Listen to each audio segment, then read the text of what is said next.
Hello my lovely followers, welcome to another week with the Tarot Oracle, giving you your tarot messages for every sign. So just a general, I call it a reading, it's not really a reading, it's messages for you.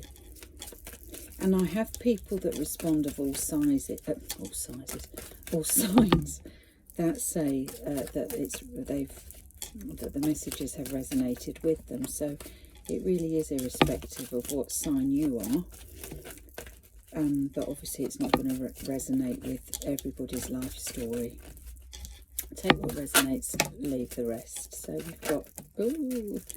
we've got two cards which have flipped, which I've wanted to flip.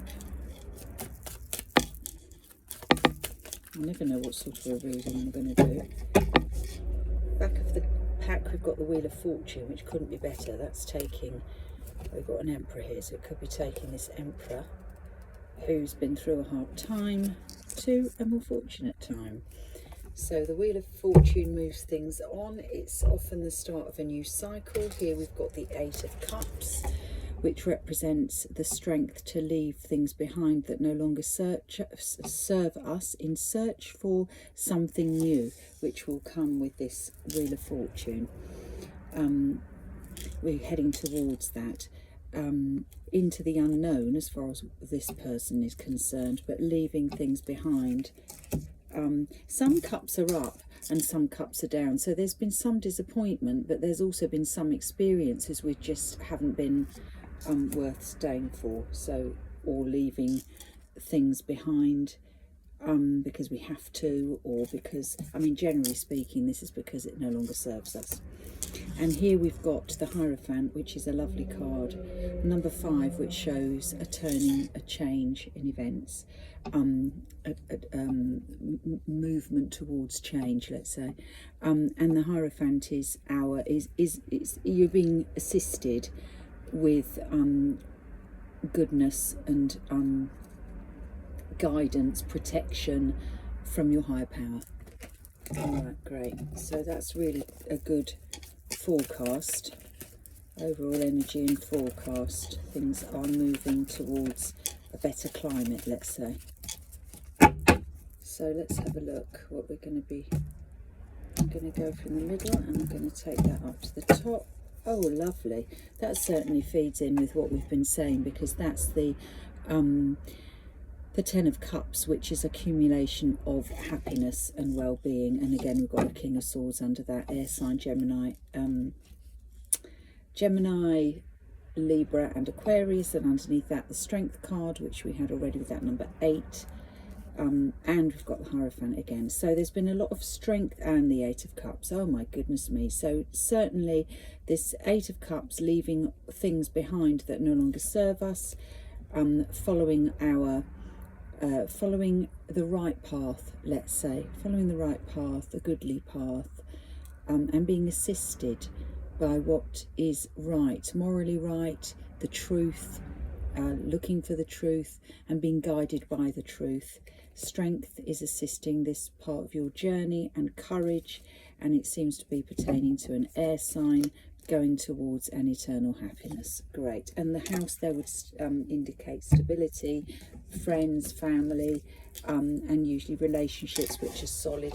Although here we've got two women together, so it kind of is like almost friendships are solid. Okay. So I'm going to do 6. 1, 2, 3, and I'm going to do 8. 4, 5, 6, 7, 8. Under the pack we've got the 5 of Swords. 5 is that turning point. It's about putting yourself first. Yeah. So here we've got the Page of Cups going forward emotionally. There's an end to that and a rebirth of somebody who's now clear thinking. This could be underneath that you've got the Knight of Cups, the Page of Cups. These are all emotional cards, and the Rebirth card going towards a more thinking man who's putting himself first. So coming out of an emotional state, going into a more strategic state, change, putting yourself first. That ties in with that 8 of Cups, leaving things behind that no longer serve you. First card I've got is the Queen of Wands. Leo, Sagittarius, Aries, passionate, fired up, very passionate woman. Usually that can be a woman or a man, doesn't have to be a woman. Next card we have the Four of Swords, which is taking time out, releasing maybe mental strain, anguish, but it's just about taking time out, time for yourself. It could be a holiday, it could be a retreat, it could be a spa, but it's like putting the work down, putting your thoughts to one side and chill. After that, we've got the Queen of Pentacles. Queen of Pentacles is practical, down to earth, hard working, and she's holding that pentacle, something of value. Next card we have the Moon, but the Moon is actually, and I didn't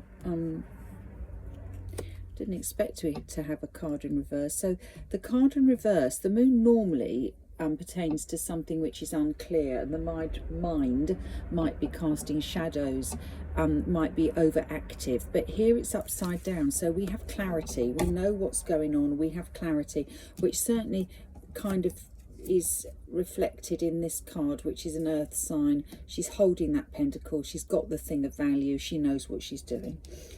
Then we have the Four of Wands. The Four of Wands, the card of stability, that can also tie in with this one here, the Ten of Cups. The Four of Wands is a stabilizing energy. We have the Hermit. The Hermit, which is, this can also pertain to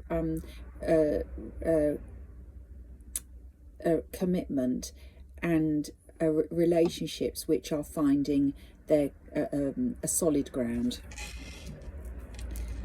So here we have the Hermit, which is represented by Virgo, represents Virgo, and it's underneath that Four of Swords, which kind of is saying it's that time out again. We've got a double time out, one under the other.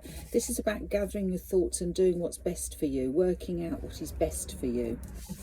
The next card we have is the Ace of Cups, which sits underneath this Queen of Pentacles. So it could be this Queen of Pentacles is offering something of value, of emotional value. Underneath the Moon, we have the Seven of Cups. The Seven of Cups, which is about offerings, choices, and choosing the right one, being clear thinking. Now that sits underneath the Moon, which is no longer in its positive state of not being sure where it's going and what it's seeing. It's clear. So we've got clarity over this Seven of Cups to make the right choice. We're in a good place to choose. Note that this Ace of Cups comes before this one, so we've got a choice to make, and it's about making the right choice with an open mind, a clear mind, which would be indicated by that Moon upside down, that we are seeing things clearly. So let's have a look at these clarifiers. That was the Hierophant, let me just show you, that flipped out, which we had flip out in the first lot of cards. So we are being guided, we are being cared for, we are being protected. We're also doing things following a high moral code. We're doing things that are justifiably right by us, that feel right.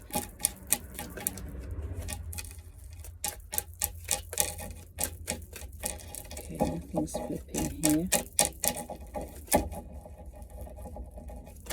Oh yes, it is. Justice, Major Arcana. I had a few in the Major Arcana in the last one that flipped. Okay,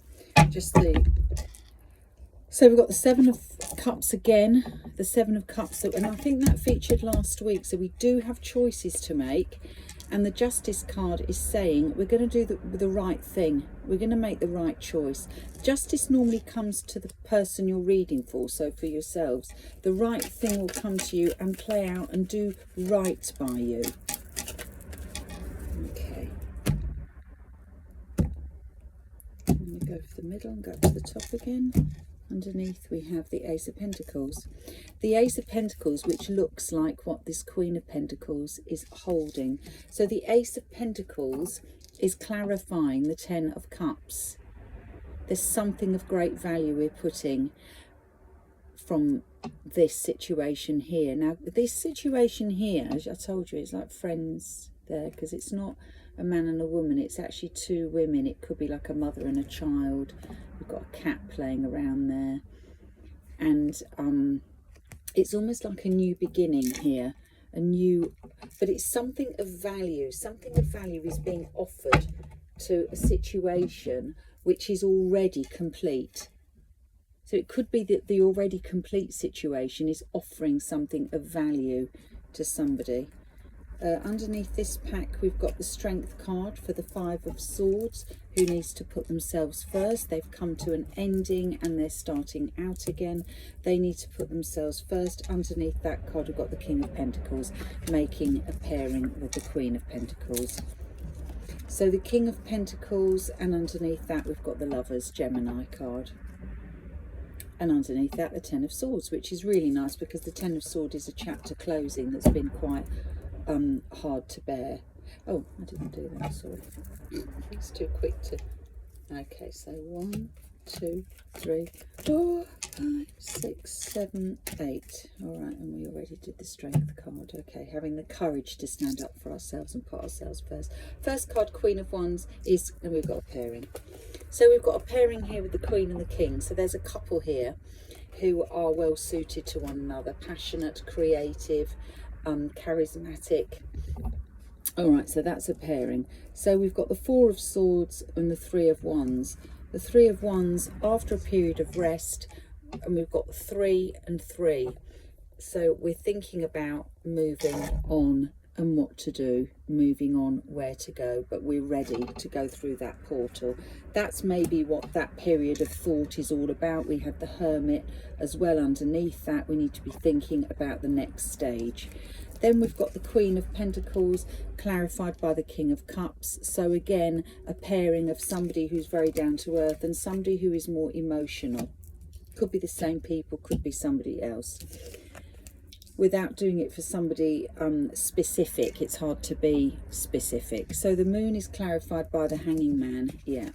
So we are, after this period of rest and knowing we want to go forward, we're no longer in a state of not being clear, but however, we're not rushing. We're still seeing how the land lies.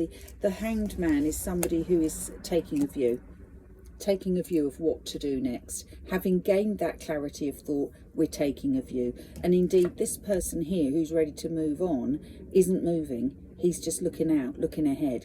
And that looking ahead is reinforced by this Hangman who's taking a view before making that move.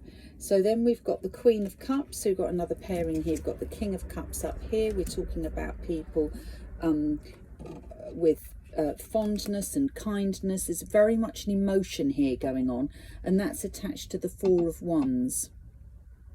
And I think I said that there's an offering. Well, that Queen of Cups could be offering something. There was an offering up here with the house. So there's an offering of something that represents something stable and happy. Then we've got the Hermit with the Queen of Swords. Queen of Swords is the communicator. Slightly, she's slightly, this is kind of somebody who's holding back emotionally. So this could be what this is about. This Hermit is holding back emotionally, to be thinking things through in a very non-emotional, because we seem to be dealing with an emotional situation that we need to think through it without putting our emotions first, maybe putting practicalities first. So we've got the Ace of Cups and the Judgment card. So something, this is a triumphant card. There's something, an emotional start, an emotional beginning that's coming round again. Judgment is about things coming round for a second time. It could be, we had the Justice card as well, so it could be something legal as well, because we did have that Justice card. I don't know where it's gone now. I think it flipped, but it's not on the table yet. We've got one card to go. But Judgment is about a phase that's coming round, and because that's an ace, that is the beginning of a new phase, which I would say is emotionally pleasing. I always think the ace is a starting point. and because all the other cards are quite positive, I would say it's a good starting point. Yeah, the opportunity it brings, this ace, this one ace here, is that it allows all the burdens this person's being carried to be dropped. And we've got the ones here, which are, if you feed back the reading, the ones here are started at the very beginning with the King and Queen of Wands, where it feels like there's here at the end a burden that's being dropped. The burden has meant that this person's had to look ahead to a new future. It's been an emotional thing, but the new future is going to be solid. And we did have that Wheel of Fortune, if you remember. So the future is going to bring stability. But it comes after a period of waiting, thoughtfulness, working things out. So that's really nice. We're on to 15 minutes. It's going to be a long long recording, putting it down. It's quicker on YouTube and Facebook. Queen of Swords again here, so she reappears here, clarified by the Four of Pentacles. Yeah, it's something where we're having to really think about what we're doing before making that move, which, you know, holding on. It could be financially, that you need to be holding on financially. Then we've got the Star, which is the wish fulfillment and healing card, and the Fool. And that's lovely, because once we've healed, we can go and get this wish come true, which will come true. That's really nice. That's really nice. So burdens are going to be dropped. The right decision's going to be made after a period of thought, really well thought out, and waiting for the right thing and the right what feels right emotionally. Could be a previous cycle that's coming back, but the Judgment card represents a bit like the Wheel of Fortune, a new turnaround that's going to be triumphant in your favour. Okay, have a good week. Bye.